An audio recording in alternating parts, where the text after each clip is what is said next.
Мен жеке ишкер Бишкек шаарынын тургузу Жаназаков Муса 2022 жылы Наргын областынын Актала районуна караштуу Тоголок Молда айылында 9 километр жерден суу чыгарып берип, сууну 2 айда чыгарып бергенмин. Берип бүткөндөн кийин депутаттар кабыл алган, баары жакшы болгон. Андан кийин бир 4 баланын айынан 4 бала эл бузарлар элди бузуп туруп алып, шлангымды туура эмес иштетип алып кабыштырып салды. Аны барып жасап бердим. Андан кийин эл көнбөйбүз, бербейбиз, бул башка жердин тургун экен деп акчамды чогултпай көнбөй койдулар. Анын ортосунда токойго барып бир көп жаман иштер болуп кетти. Аны мен жеке ушул укук коргоо органдары колдон келсе ушу ГКМБга гана айта алат элем. Анын себеби мен Актала милицияларынан эмне болгонум, эмне укканым баарыны мен төкпөй чаппай ошол кишилерге гана айтып бере алам. Ошондой болуп мен алданып калдым. Сууну 4 жолу жасап бердим.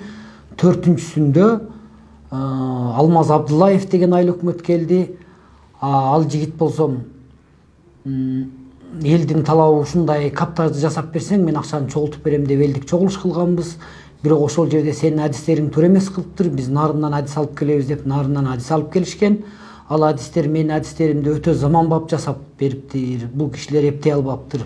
Муну жөнөкөйлөштүрөлү деп колодец коюп жөнөкөйлөштүрүп кылып берип бүткөндөн кийин деле акчамды бербей, Алмаз Абдуллаев ушул күнгө чейин бербей жүрөт. Бардык айыл өкмөттөр бербей жүрөт. Андан кийин сиздерге мен интернет аркылуу кайрылганымда аким чалып, биз мына комиссия түздүк, прокуратурадан комиссия, баарынан комиссия бар.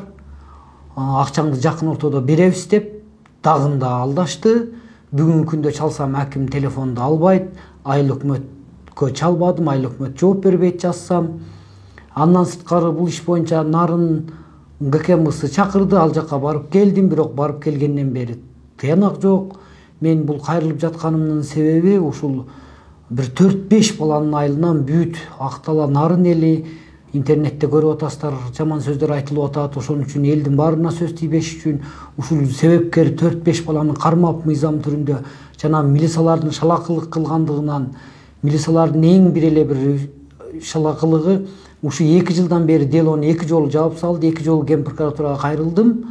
Алар эң шалакылыгы бүгүнкү күндө элде мага 2 миллион акча берген, жеке ишкер ал жак бул жактан 1 миллион берген. Бирок ошол элден канча акча чогулду, ким берди, ким бербеди, милиция ушул мезгилге чейин тактыктап бере албады. Кайра ошол элдин сөзүн сүйлөп көп нерсени жаап жашырып атат милициялар. Ошол Актала милициянын үстүнөн сураныч жакшы чара көрүп колдонуп бериңиздерди суранамын. Бүгүнкү күндө иш ГКМБга өткөн, бирок ал кишилер деле билбейм кандай иштеп атат, чалсам албай атат акыркы күндөрү.